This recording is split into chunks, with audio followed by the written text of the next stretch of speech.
Hello family, वापस आ चुका हूँ द रिटर्न ऑफ डेविल के एक और नए एपिसोड के साथ। तो अगर आप लोग को वीडियो अच्छा लगता है तो वीडियो को लाइक कर देना, चैनल पर पहली बार आए हो तो चैनल को सब्सक्राइब कर देना और कमेंट करके मुझे बताना कि आप लोग को ये वीडियो कैसा लगा। तो लास्ट एपिसोड में हमने देखा था कि वो लड़की जो बोलती है मेरा नाम सोया है और मैं इस अंडरग्राउंड लैबनीथ की मैनेजर हूँ, साथ ही बोलती है कि लॉर्ड एपोस्टल प्लीज़ मेरे साथ अंदर आ जाए। वहाँ पे यू बोलता है कि तुम लोग, वो लोग बोलते हैं लॉर्ड यू आप प्लीज़ अंदर जाइए, हम लोग यहीं पे वेट करेंगे। वैसे भी हम लोग यहाँ पे अगर जाएंगे मतलब कि हम लोग को इस अंडरग्राउंड लैबनीथ के बारे में उतना कुछ पता नहीं है, लेकिन फिर भी मुझे लगता है कि कुछ मामले जिसमें एपोस्टल का काम है उसमें हम लोग को इन्वॉल्व नहीं होना चाहिए, इसलिए हम लोग यहीं पे रहेंगे और इन सब के बारे में हम लोग को कुछ जानना भी नहीं है। ये बोलते हैं कि हाँ तुमने जो कहा वो सही है, अगर तुम सारे बातों को समझने की कोशिश करोगे तो तुम्हारे लिए और परेशानी बढ़ जाएगी। ठीक है, तुम लोग यहीं पे मेरा वेट करो, मैं जल्दी वापस आ जाऊँगा। वो अंदर जाने लगता, बोलता है कि इसका जो सोया का जो एनर्जी बॉडी है, मुझे इसके अंदर से कोई ओरिजिनल फैमिलियर ऑरा फील हो रहा है। ये पावर ऑफ ओरिजिन है, हाँ ये पावर ऑफ ओरिजिन है, लेकिन ये ऑरा किसका है। साथ ही वहाँ पे वो लड़की उसको एक दीवार के सामने ले जाती, बोलती कि ये देखिए लॉर्ड एपोस्टल, हम लोग यहीं की बात कर रहे थे। यू जो होता है वहाँ सामने की तरफ देखता, बोलता है कि ये तो इस छोटे से वर्ल्ड का न्यूक्लियस है, मतलब कि हार्ट भी कह सकते हैं, मतलब ये न्यूक्लियस है। वो लड़की बोलती है कि हाँ ये इस मतलब कि ये जो एनर्जी कोर है इस लैबनीथ का हार्ट कोर है, न्यूक्लियस है। यू बोलता है कि चलो ठीक है, लेकिन ये न्यूक्लियस जो है मुझे लगता है थोड़ा सा बिगड़ गया, इसके साथ क्या मसला है। सोया उसको बताती है कि आप तो सच में एक एपोस्टल कहलाने के लायक हो, आपने बस इसको एक बार देखा और आपको पता चल गया कि इसके अंदर प्रॉब्लम है। बहुत समय मतलब कि थोड़ा टाइम पहले एक बंदा यहाँ पे आ गया था, पता नहीं कैसे वो यहाँ पे आ गया था और उसने इस न्यूक्लियस के साथ कुछ मसला कर दिया था और यहाँ इसका जो सोल क्रिस्टल है उसको चोरी करके यहाँ से भाग गया था। सबसे इंपॉर्टेंट बात है कि ये जो एनर्जी कोर है वो इस अंडरग्राउंड लैबनीथ का मेन चीज़ है और बिना सोल क्रिस्टल के मैं इस अंडरग्राउंड लैबनीथ को ऑपरेट नहीं कर सकती, कंट्रोल नहीं कर सकती। और इसमें बहुत सारे जो मैन्युफैक्चर इफेक्ट होते हैं, अल्टर होते हैं, वो सब होना स्टार्ट हो गए थे और अचानक से बहुत सारे वेपन मैन्युफैक्चर होने लगे थे। ये बोलते हैं अच्छा तो इसका मतलब ये जो घोस्ट अप्रेंटिस है वो यहाँ के वेपन्स हैं, है ना।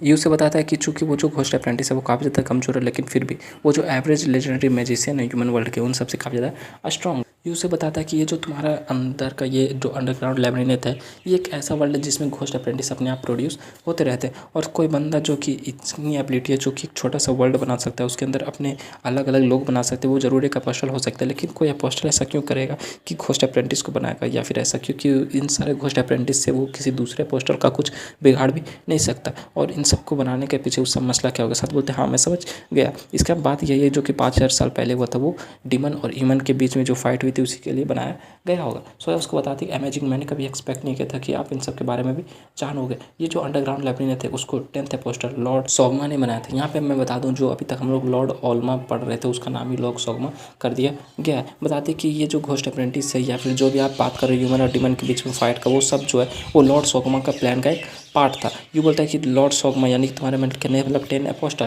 साथ ही बताता है कि लेकिन क्यों, आखिर वो ऐसा क्यों कहना चाहता। ये बोलता है अच्छा ऐसी बात है तो तुम्हारे बॉडी के अंदर से मुझे किसी के ओरिजिन पावर यानी कैपेसिस की ओरिजिन पावर की फीलिंग क्यों आ रही है। बोलते कि माय लॉर्ड आप लॉर्ड कैपेसिस को जानते हो। ये बोलता है कि मैं ये नहीं कह सकता कि मैं उसको जानता हूँ या नहीं, पर मैंने उससे थोड़ी देर पहले फाइट की थी और वो बंदा अपना हाफ ओरिजिन पावर खो दिया था और वो ऐसा चाहता था कि वो किसी लड़की जिसका नाम सोमली है उसको वापस से यहाँ पे रिजनरेट कर ले, और वो ऐसे बहुत सारे उटपटांग चीज़ करने की कोशिश कर रहा था। सोया उसे बोलते कि रियल कैपेसिस जो है वो अभी भी मेरी बहन को नहीं भूल सकता। ये बोलते क्या वो तुम्हारी बहन थी यानी सोमली तुम्हारी बहन थी। बोलती एक्सक्यूज़ मी, मैंने जब आपके मुँह से सोमली का नाम सुना तो मैं अपने मुँह को शांत नहीं रख पाई, इसलिए मैं आपको एक कहानी बता देती हूँ। सोया उसे बताती है कि जिस सोमली की आप बात कर रही हो वो मेरी सिस्टर है जो कि जिसको कैपेसिस रिसर्च करना चाहते थे। और जो कि आपने कहा कि कैपेसिस अपना आधा हाफ ओरिजिन पावर को हार गया था, मतलब कि खो दिया था, वो इसलिए खोया था क्योंकि उसने अपनी हाफ जो पावर थी वो मेरी सिस्टर यानी कि सोमली को दे दिया था। और चूँकि ह्यूमन रेस और जो डीमंस है वो साथ में नहीं रह सकते, इसलिए मेरी ओल्डर सिस्टर जो कि ह्यूमन वर्ल्ड में वापस आई थी उसके पास वो लॉर्ड कैपेसिस की ओरिजिनल पावर थी। और चूँकि ये सब जब ह्यूमन लोगों को पता चला तो उन लोगों ने इनको मौत की सज़ा सुना थी, और जिसकी वजह से ह्यूमन और जो डीमन थे उन सबके बीच में लॉर्ड अपोस्टल्स ने फाइट स्टार्ट कर दी थी। और मैं इन सब की वजह से मतलब कि जो मेरे पास भी लॉर्ड कैपेसिस की थोड़ी सी ओरिजिन पावर थी उन सबको लेकर यहाँ से भाग गई थी, पर लॉर्ड सोगमा ने मुझे पकड़ लिया और यहाँ पे एक मैजिकल फॉर्मेशन बना के एक अंडरग्राउंड लैबनीथ में बना के मुझे यहाँ पे फेंक दिया। जब मैं यहाँ पे मेरी आंखें खुली तो मैंने पाया कि मेरे पास कोई भी मेरा ओरिजिनल बॉडी नहीं है, लेकिन फिर भी मेरा जो पुराना सोच था, समझ था, मेमोरीज था, सब कुछ मेरे पास हुआ करता था। उसके बाद मैं यहाँ पे अंडर लैबनीथ में छिपती फीली, और उसके बाद जब ये ह्यूमन और डीमन के बीच में वॉर था वो ख़त्म हो गया था, तो इस अंडरग्राउंड जो लेब्रिनेथ है वो ज़मीन के अंदर धंस गया और मैं इस अंडरग्राउंड लेब्रिनेथ की एक मैनेजर बन गई। यू बोलता है अच्छा, तो उस वॉर के बाद ये हुआ था कि जो कैपेसिस उसका आधा पावर भी खत्म हो गया था और उसको डीमन वर्ल्ड में फेंक दिया गया था। सोया उसे बोलती कि आपने जो कहा बहुत सही है, लेकिन कैपेसिस जो है वो अभी भी मेरी सिस्टर को जिंदा करना चाहते हैं, लेकिन अभी वो कहाँ है। ये बताता है कि वो उसको मैंने अभी मार दिया, तुम्हें उसके बारे में चिंता करने की जरूरत नहीं है। लेकिन जब वो मर रहा था वो स्माइल कर रहा था, उसने कहा था कि फाइनली वो सोमली के साथ वापस रियूनाइट हो सकता है और वो चैन की मौत मर गया। सोया उसे बोलती है अच्छा, इसका मतलब जो लेब्रिनेथ का बाउंड्री वो इसलिए कमजोर हो क्योंकि लॉर्ड अपोस्टल लॉर्ड कैपेसिस अचानक से मर गए थे और उनका पावर के बिना तो ये जो अंडरग्राउंड लेब्रिनेथ है वो चल नहीं सकता था और इसकी वजह से यहाँ पे कोई बंदा आया और सोल क्रिस्टल को चोरी कर लिया। ये बोलता है कि हाँ ऐसी बात है। साथ ही वो मनी मन सोच रहा था कि दूसरे बातों में ये भाषा में ये समझा जाए कि ये जो घोस्ट अप्रेंटिस है यहाँ पे अंडरग्राउंड में लेब्रिनेथ में बार बार इसलिए अपेयर होता है क्योंकि मैंने कैपेसिस को मार दिया था। साथ ही सोया जो होती है उसे बोलती है कि लॉर्ड अपोस्टल मेरे पास एक मतलब मैं आपसे कुछ कहना चाहती हूँ, क्या आप इस एनर्जी कोर को प्लीज़ डिस्ट्रॉय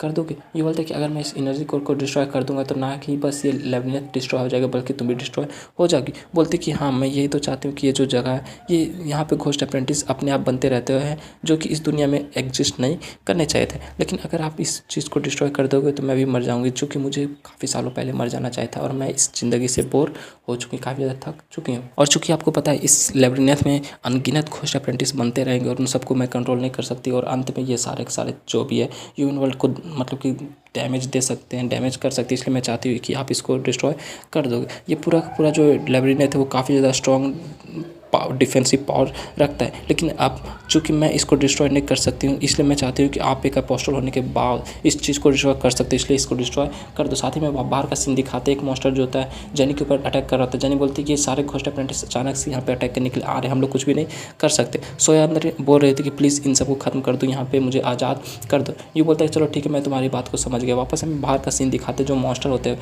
वो जेनी और सारे बंदों पर अटैक कर रहे होते हैं। जेनी बोलते हैं कि वो देखो फिर से बोलो आ गए। थर्ड प्रिंस बोलता है कि इन सबको हमें रोकना होगा। साथ ही अपने मैजिक को यूज करते हुए एक स्पेशल मैजिक जिसका नाम हार्ट नेट मेंटल रिसर्टेन होता है उसको यूज करता है। वो बोलता है घोस्ट अप्रेंटिस रुक जाओ। सारे जो भी घोस्ट अप्रेंटिस होते हैं वहीं पे रुक जाते हैं। फिर से सारे जो भी जो एस एजेंट बंदे होते हैं वो सब उन सब पे अटैक करने के आगे बढ़ जाते हैं। बोलते हैं कि जितने ज़्यादा हो सके उतने ज़्यादा को मार डालो। वहाँ पे देखो बहुत सारे उन सबको मारो क्योंकि मैं इन सबको ज़्यादा देर होल्ड नहीं कर सके रख सकता। साथ ही वहाँ पे दिखाते हैं वो जो घोस्ट अप्रेंटिस होते हैं वो उसके कंट्रोल से हार्ट नेट से बाहर आ जाते हैं और फिर से उन सब पे अटैक करना स्टार्ट कर देते हैं। वहाँ पे एक जोरदार ब्लास्ट होता है। थर्ड प्रिंस बोलता है कि मिस्टर यू अब मैं इन सबको और ज़्यादा देर रोक नहीं सकता, अलविदा, अब मैं यहाँ पे नहीं टिकने वाला। यू जो था अंदर उस पेड़ के पास खड़ा होता है, बोलता है कि चूँकि तुम चाहती हो कि मैं इसको डिस्ट्रॉय कर दूँ तो ठीक है मैं इसको डिस्ट्रॉय कर देता। बोलती कि आपका बहुत बहुत शुक्रिया। यू बोलता है कि चलो ठीक है वैसे भी मैं इसको डिस्ट्रॉय करने वाला हूँ और उसके बाद तुम्हारा जो लास्ट कॉन्सिक्वेंस है वो भी मिट जाएगी। तो तुम जाने से पहले कुछ कहना चाहोगे, क्योंकि अगर तुम जिंदा रहना चाहती हो तो मैं अभी भी तुम्हें जिंदा कर सकता हूँ, मतलब इस जगह को डिस्ट्रॉय करने के बावजूद भी मैं तुम्हें जिंदा रख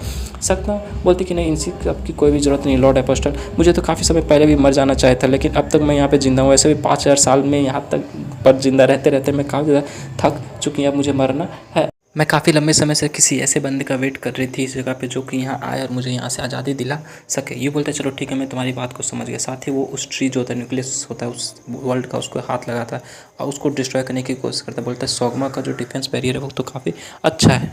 साथ ही वो बोलता है फिफ्थ सील रिलीज और अपनी फिफ्थ सील वाले पावर को रिलीज करते हुए वहाँ को दिखाते हुए उस पर अपनी पावर को रिलीज करना स्टार्ट कर देता है, जिससे कि वो स्मॉल वर्ल्ड जो था हिलना स्टार्ट शेक होना स्टार्ट हो जाता है। ये देख कर जेनी बोलती है कि क्या ये स्मॉल वर्ल्ड हिल क्यों रहा है, अचानक से यहाँ क्या हो गया। थर्ड प्रिंस भी सोच रहा था लॉर्ड यू क्या ये आप कर रहे हो, लेकिन वहाँ पे दिखाते यू अपनी पावर से उसको डिस्ट्रॉय करने की कोशिश कर रहा होता है। जो जोया होती है बोलती कि ये तो काफ़ी ज़्यादा पावरफुल फोर्स है। साथ ही वो यू से बोलती है कि मैं तो आपसे बात कर रही थी लेकिन मुझे ये चांस नहीं मिला आपसे पूछने का कि आप कौन से नंबर के अपोस्टल हो, क्या आप फिफ्थ अपोस्टल लॉर्ड डी या फिर सिक्स्थ अपोस्टल हो। लॉर्ड यू बोलता है कि तुम फिफ्थ और सिक्स्थ अपोस्टल की बात कर रही हो। ये काफ़ी मुझे लगता है कि मैं काफ़ी लंबे समय से ह्यूमन लोग से या फिर वर्ल्ड में काफ़ी देर से दूर रह गया हूँ, इसलिए सब मुझे भूल गए हैं। साथ ही बोलता है सिक्स्थ सील रिलीज और फाइनली यहाँ पे हम लोग को इतनी लंबी स्टोरी के बाद फाइनली उसे सिक्स्थ सील रिलीज करते हुए दिखाते वो अपने ओरिजिनल फॉर्म में लगभग आ रहा होता है। मतलब जैसे जैसे वो अपनी पावर को रिलीज करता है वैसे वैसे उसका ओरिजिनल फॉर्म वापस आता जाता है। तो आगे हम लोग देखेंगे कि और इसके कितने ज़्यादा सील हो सकते हैं। तो आप लोग मुझे कमेंट में बताना कि इसके टोटल कितने नंबर तक सील जा सकता है। मतलब अभी तक तो हमने 6 सील रिलीज होते हुए देखा है,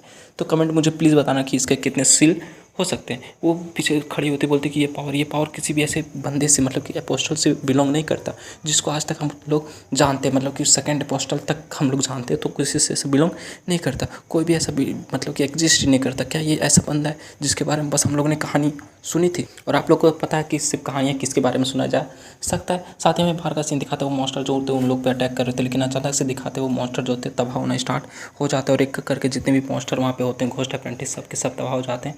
और उस जो थ्रोन होता है, डोर होता है, टावर होता है, उसके अंदर से बहुत ज़्यादा लाइटनिंग निकलती है और बोलता है कि मैं फर्स्ट अपोस्टल इन्फिनाइट उलमान हूँ, लॉर्ड उलमान। और साथ ही एक धमाके के साथ वो जो अपोस्टल होता है टावर तक उड़ जाता है। सोया वहाँ पे होते बोलती कि मुझे काफ़ी अच्छा लगा कि आप जैसे काइंड हार्टेड अपोस्टल से मिलकर लॉर्ड उलमान आप यहाँ पर आए, उसके लिए बहुत बहुत शुक्रिया। और बोलती कि फाइनली मैं यहाँ से जा रही हूँ और आपको लिए एक छोटा सा गिफ्ट छोड़ रही हूँ। वो एक छोटा सा फूल होता है, वो यू को डेडिकेट करती है। यू बोलता है क्या इसने मुझे काइंड हार्टेड कहा, चलो ठीक है ये ऐसा मुझे कह सकती है, सुनने में काफ़ी अच्छा लग रहा है। और वो पूरा का पूरा जो वर्ल्ड होता है तबाह हो जाता है और वहाँ पे बस फ्लावर ही फ्लावर रह जाते हैं। सारे बंदे काफ़ी ज़्यादा खुश होते हैं इस हैप्पी एंडिंग के साथ। और इसी के साथ हम लोग ये एपिसोड को यहाँ पे एंड करते हैं। तो अगर आप लोग को एक्सप्लेनेशन अच्छा लगा तो वीडियो को लाइक कर देना, चैनल पर पहली बार आए हो तो चैनल को सब्सक्राइब कर देना।